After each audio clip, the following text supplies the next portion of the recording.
What we do here, we call it rational science because it's we're proposing a new notion of what science is. And it's really a little bit closer maybe to Aristotle, but not quite. We're not saying that we have to introduce experiments to figure out what Aristotle did. Absolutely not. We're going to go over that. But the issue is that what physics is about explaining how this universe works. That's what it is. We want an explanation. We want to know why something drops to the floor, gravity. We want to know how light does its magic. How does Mother Nature do this magic trick where she does, for example, the slit experiment or whatever? It doesn't really matter. Magnetism, how a magnet attracts another. All those magic tricks that Mother Nature does, we need to figure them out. And that's what we don't have today. We don't have a single explanation for any phenomenon where an invisible, intangible entity is involved as a mediator. Okay, and that's where we start. Okay, so what do we say is science? Very simple. Here's a definition. You won't find it in a dictionary, so please don't look. You'll find some nonsense that we've had for at least the last 400 years, if not the last 10,000 years, the notion that people have of science. And it's an irrational notion, and that's what we're going to go over first before we move into going into objects. Okay, so what is science? Okay, and here it is. Okay, science, rational explanations. Very simple, straightforward. You have to have an explanation, and hopefully it's rational.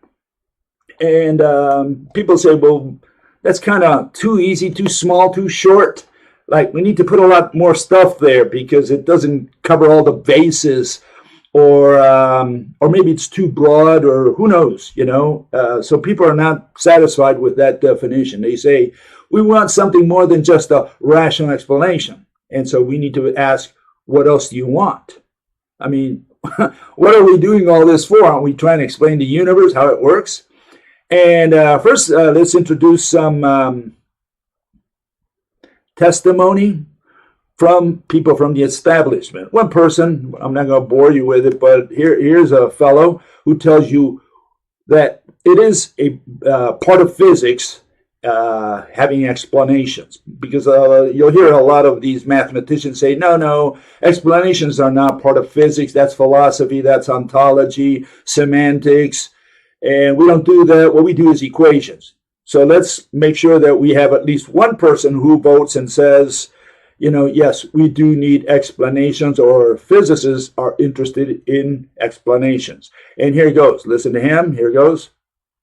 What causes gravity?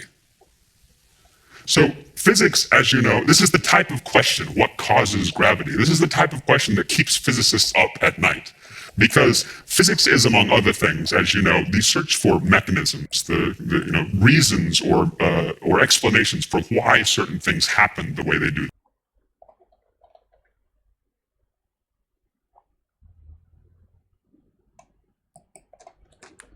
Straightforward. We need explanations. We want to know how gravity works, how Mother Nature, Father Universe, does that magic trick. Okay, so I hope at least that sets the tone. What's the problem? The problem is that all we have from mathematical physics is irrational explanations. And so the question is that what science is about? What they do. And this is it. This is what they're saying. Okay, they're saying that science, or what they do, mathematical physics, is irrational explanations. Are you satisfied with that reply, that what they really do is irrational explanations, and we're going to call it science? We're going to have an equation, and it's going to be followed by an irrational explanation. Are you at peace with that? Okay, so that's the first question. And here you have some people. Here's that these people, what the mathematicians have done, they've abandoned explaining.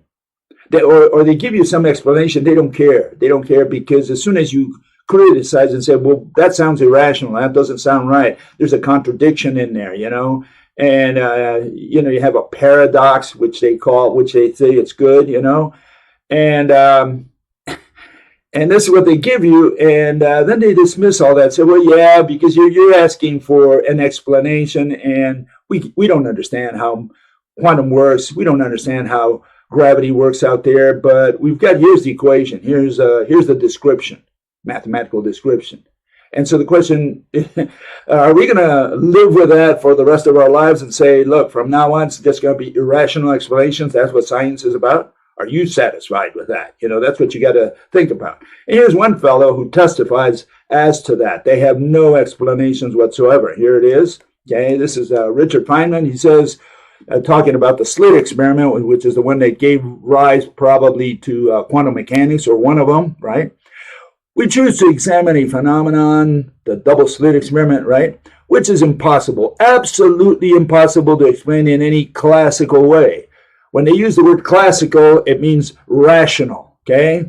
They say they cannot explain it rationally, because this is what they were trying to do before the 19th century. They were trying to explain, the workings of the universe in a way that's understandable. And when they say classical, they say rational. And they're going to be doing now from now on irrationality. It says, and which has in it the heart of quantum mechanics. In reality, it contains the only mystery. Nobody can give you a deeper explanation of this phenomenon than I have given. That is, a description of it. In other words, he's not giving you an explanation. The explanation is rational. They'll tell you the particles at two places are ones, or that the wave collapsed and turned into a particle as soon as you saw it, or all that nonsense, right? And he's saying, look, I can give you a description, meaning I can tell you what's happening from a mathematical point of view. And he's going to use words like field and wave and particles, which ain't particles. That's what he's going to use to explain. But then he says, look, we don't understand it. We can only give you a mathematical description. That's the issue. Okay, here's another fellow. His name is Heisenberg. He tells us in many words. Let me get this one out of here. He says the following. He says, the most important step was to see that our language, okay, meaning we have the ordinary speech, right, the regular talk, right, and they're going to use that language to try to explain their math. That's the issue, right? That our language is not sufficient to describe the situation. And in such a world as the path of the electron, they are quite understandable in the ordinary realm of physics when you have to do with stones and with gas and so. But they are not really understandable when we have to do with electrons. Okay, so in other words, he says you cannot put the path of an electron, you cannot talk about it in normal terms. You have to do it with math, with equations. Describe the itinerary somehow, But you cannot explain what's happening, the interactions, because they're going to be using things, words like charge, and particles which ain't particles, that they collide or that they send another particle. But none of these words have any meaning in ordinary speech. That's why people don't understand them. That's why they don't understand their own theories. So at the same time, we know that these words which we use for describing the experiment, describing, not explaining, right? That they have only limited range applicability. That these words, for instance, when applied to electrons, really don't mean much. Absolutely loved it. They don't mean much. Yeah, tell me. What they're saying, what this Heisinger is saying, we don't understand it. That's what he's saying. He says he cannot explain it in ordinary way that a normal human being would understand it. He cannot explain in those terms. He can explain it in a way, but it's an irrational way because they're trying to put their equations, their numbers, their values, their units into ordinary speech, and they can't do that. Mathematics is not the language of physics when you look at it from that point of view. You cannot explain the math that they do in ordinary speech. That's what he's saying. There's no translation. Lost in translation? There you have it. Okay, and here you have another fellow, just in case he puts the icing on the cake. His name was Max Born. Okay, this is what he has to say. He says, since the development of special relativity, theories using a substantial ether fell out of use in modern physics and were replaced by more abstract models. Quantum mechanics talks about particles that aren't particles. You would talk about space-time in general relativity. It's it's not a thing, or like Stephen Hawking said, I cannot even imagine this thing. So he can't paint a picture for you what space-time is. But they use it because it's a mathematical concept. That's why they call it a mathematical object. It says, I'm now convinced that theoretical physics is actually philosophy. So yeah, when people say, hey, that doesn't sound right, they dismiss it, say, well, that's philosophy. That's an opinion, semantics, ontology, or whatever they want to call it. In other words, they immediately dismiss it. They say that that's not their line of work. That's not what they do. But that's what people want to understand. They want to understand how the physical world works. And they say, we've lost hope in understanding that a long time ago. Okay, so all we have is this. We have this thing called irrational explanations. Why? Because they move concepts around. That's a primary one. And they cannot explain the theory. In other words, they cannot make a movie of their theory, not with concepts such as energy and field. What are you going to put for a field? A football field? What are you going to put? So they cannot use their words to make an image of the mechanism, a movie of the mechanism, because they're mathematical concepts. And concepts cannot be translated directly into images. Okay, so what they do is they put some stand-ins in there. They put some things that make you believe that they're talking about objects. When they say energy, they transferred energy. Well, what was transferred? I don't see it. What went through by my eyes? What are you going to put for energy? What are you going to put for mass? What are you going to put for time? So this is the problem. They're using all these words that they've invented, which are mathematical terms, and they do not apply to science or physics. Okay, so some people say, well, Bill, just rational explanation is just too short. I think we need to put some more things in there because science is a lot more than just rational explanations. Is that true? And here you have one word that they use in almost every definition out there, and it's the word study. And they say science is the study of blah, blah, blah, blah, blah, whatever. Is science a study?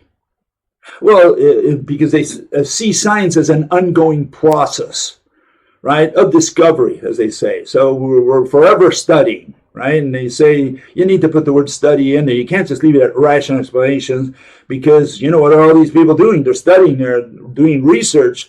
Don't we call that science?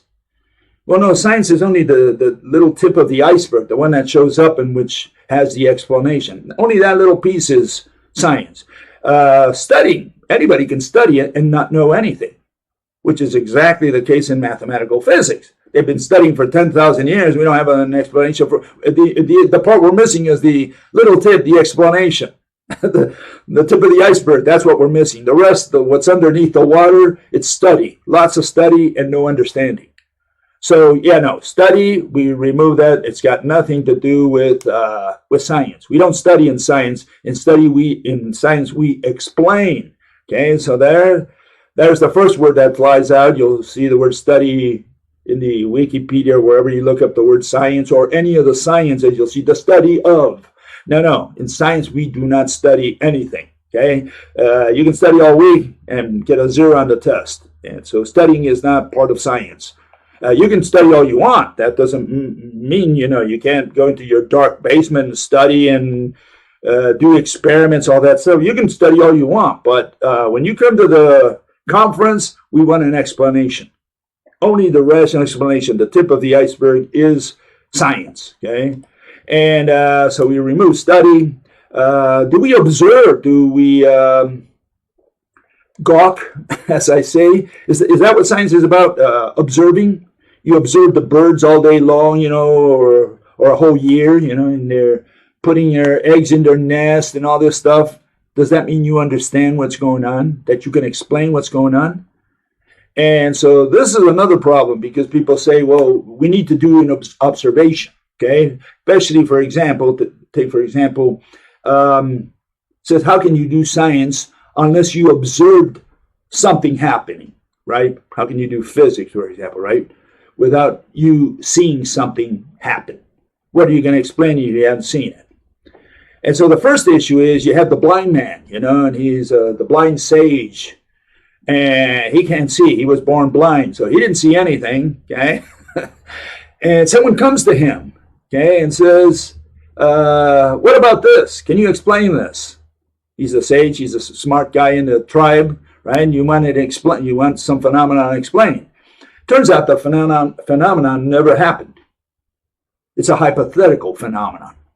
So the fellow comes over and says, what if, and he tells him, what if a stone attracts another stone, right? How could that happen? How would you explain it? And so the sage begins to explain it. He didn't see anything. He did not observe it. The other guy didn't either. He's bringing up a hypothetical situation, and the sage is going to explain it. So it's only the explanation part that's part of science, not the observation, okay? And the other problem with the observation factor is that they introduce witnesses. They say, oh, did you observe? Right? Did you observe this? What did you observe? Did you make your observation? And so the problem with that is because now the person comes into the court and he starts saying, I observed. And it's like, well, we got to take his word for granted because he says he observed such and such phenomenon. Well, did he? Maybe his eyes failed him. Maybe he thought he saw something. And it's not what really is out there. So we're trying to explain phenomena without observers. Okay? We say, look, don't bring the witness into court. This is not law where you try to convince a jury of something. The purpose of observe, the way it's being used today, is that these people are saying, we observed it in the lab. And what did you observe? Did you observe particles? Is that what you observed? Or is the observation of particles, is that put in there by hand by you? Because you say, well, what else could it be if not particles? That's what we're accelerating, right? Well, maybe not. Maybe we're not accelerating particles. Maybe that's what he thought he observed. Why? Because all these mediators, all these things that are flying around, right, that we think are flying around, they're invisible and intangible. Most of them are intangible, but almost, I would say all of them are invisible. I mean, what's the mediator of gravity? Is it particles? Did you observe particles when the pen fall to the floor? So why use the word observe if not to convince people that, hey, are you going to trust my testimony or not? Right? And so this is how they fit in their opinions where observation is concerned, where it doesn't belong. Okay? Because they can make an assumption. They say, let us assume that gravity is mediated by particles. Let us assume that light is mediated by particles. Then we have an assumption. But when they say we observed, now they're putting down your throat, shoving it down your throat, that they did see particles, that they did see particles mediate gravity and saw particles mediate light. That's the way it's used today. It's used as a weapon. That's why we eliminate the word observation as well from science. Okay, do we do experiments? Well, again, what's the purpose of experiments?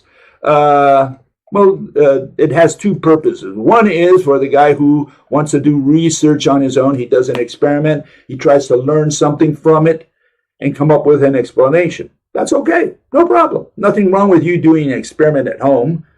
When you come to the conference, we want you to explain the mechanism, the causes. Okay? And these people bring the experiment and say, hey, oh, here's my experiment. Give me my Nobel. No. No, hold it. You didn't understand your experiment. You got two magnets, one attracting the other, and you're saying you carried out an experiment. Should we give you a Nobel because you found out that a piece of metal attracts another one? A discovery, just an observation, a description of what happened? No, we need to explain the mechanism, the cause, what caused one magnet to attract another. That's when we shine, right? That's when we do science. Until then, we haven't done science. So we don't do experiments in science. Okay, let's make sure we understand that. Experiments is a tool that you use to try to figure out something. But it's the figuring out something that is science, not the doing the experiments. Yeah, you had Faraday. He used to do experiments at the Royal Society, and all he did was experiments. He couldn't explain a single one. So what was the point of him doing experiments? Okay, is it just to wow the crowd and say, oh, look, a magnet attracts another. Wow. No, it's not a show. Science is explaining. Okay, so no, we don't need experiments in science. You can do all the experiments you want at home. Just don't bring it to the conference. At the conference, we want to see, or hear, really, see and hear an explanation. Okay, do we use equations in science? Here's equations. Okay, well, equations are descriptions. You haven't explained anything, so it's not part of science because science is explanations. What's the point of you describing something mathematically? Saying this is how fast something moved. Okay, does that require, for you to be a rocket scientist? You have a clock and you timed how fast the lion ran. Clock him, says he travels at 40 kilometers per hour. Great. Is that science? Because you time something, you let go of the pen, falls at 9.8 meters per second square. Great. Okay, so is that science? It's just calculating something based on units that you created. Again, measurement experiments, they don't tell us anything. They're just descriptions. And an equation is just a way of formalizing what you measure. And again, so it's just a description. So are we going to say that science is a description? You bump against the wall. Now there's an observation. There's an experiment. You bumped against the wall. I'm the first person to discover this wall. And I'll describe it. It's white. It's got 2 meters this way, 3 meters that way. It's solid. And this is the coefficient of the volume of how hard it is, whatever. Is that science? I bumped into the wall and I'm the first one to discover the wall. So these people are out there and they say, I discovered this. I discovered this phenomenon. I discovered this thing that happened. And again, a lot of that has to do with observation, where the person introduces his testimony as science. I'm the observer. I observed. That's one issue. The other issue is that you bumped against the wall, so you found the wall. You're the first person to discover that there are rhinoceros in the world. So you get a Nobel Prize because you're the first one who came across a rhinoceros. Nobody believed in you. Nobody thought there was an animal with a horn, and you're the first one who brings it in or takes a picture of it, films it. And so is this science? The first person to discover an animal, a wall, or whatever? And so, when you use these equations, all you're doing is describing. You're describing what you measured, and you're putting it into numbers and units. Not science. Hopefully, science is a little more than that. Again, explanations. And here you have prediction. Is prediction part of science? People say, oh, you have to do a prediction. Well, prediction entered science through math. Because if the car is traveling at 50 miles per hour, you make that assumption that it's traveling at 50 miles per hour in a straight line. Well, it starts at A. You say when 50 miles per hour, it's going to be in 1 hour, it's going to be at B. You make a prediction. Why? Because you already know, what's going to happen. That if it is constant with its speed and travels at this speed, in 1 hour, it's going to be over here at B. That's why they introduced description and prediction. Okay, so you can predict. So what? So you can predict that tomorrow there's going to be an eclipse of the sun because you've measured many times how fast the moon is going and where everything is located. It said tomorrow at 3 o'clock in the afternoon, the moon is going to get in between the earth and the sun. And so there's going to be one. An eclipse before it happens. You made a prediction. Does that make you a scientist because you've already observed in the past, measured, have a number, have an equation, and know it's going to be there? Well, if you can tell me why, then you're doing an explanation, not a prediction. Prediction is the description and saying tomorrow it's going to happen. Okay, so far you haven't explained anything. Maybe it's out of the top of your head. Maybe it's just lucky guess. Because I ask you, why is it going to happen? You say, well, I don't know, but it's going to happen. And you say, well, you should tell me why. How do you know that God? Do you have God's ear or something? Is he talking to you or something? And so, no, predictions, we don't care about predictions. We just care about explanations. We want you to explain why there's going to be an eclipse tomorrow. Okay, if you know why, you should be able to explain the mechanism. Okay, how about evidence? Okay, we have evidence and verification. What does it say? Verifiability or falsifiability, which is the same thing. Well, falsifiability is opinion. You falsified God for the atheist, but you did not falsify God for the theist. And so one guy believes, the other guy doesn't believe. And so what do we have? What do you mean falsify? Falsify for whom? So falsification is not part of science at all because it's an opinion. And that's what evidence and verification, proving is. Who do you prove to? Did you prove to the Dalai Lama, to the Pope? Who did you prove that God doesn't exist? Okay, so again, you present evidence maybe from an experiment, maybe an equation. And so you say, here's the evidence. Well, yeah, but your evidence did not convince me. If you don't believe that, you go to some of these court cases and they present all the evidence to the jury, and the jury doesn't believe the prosecutor, believes the defense attorney, or vice versa. So the same evidence did not convince, one group or another. And so, yeah, evidence is, again, a question of belief, of opinion. And so that's not part of science. That's part of religion. So all these things, running an experiment, making a prediction, evidence, all that belongs to religion. Prediction only, it's just a description, okay, just like an equation. But evidence is belief. It's a question of belief. So we don't do that, in science. Okay, how about persuading, convincing, converting, and recruiting? Well, that's tied into, again, proving, doing evidence, that kind of thing. Is that what science is about? To persuade you to believe, to convince you, to convert you? Sounds a lot like religion, not like science, if you ask me. And finally, we have, if we eliminate all those, we go back to square one, which is we cross them all out, okay? And we end up with this. There it is. We're back to normal. Okay, yeah. When you remove all these different things that people want to put into science, you end up with just rational explanations. Now, if someone out there thinks there's something more to rational explanations for science, I'd like to hear it. No problem. Let me know. I don't believe there is. I think it's just rational explanations. That's what people want to understand, how this universe works. I think that's what it's all about. Once we understand how this universe works, we're done with physics. There's no more physics after that. That's the end of physics, because now we understand how the universe works. We know how a magnet works. We know how gravity works. We know how light works, how the atom works. We're done. What else do we need?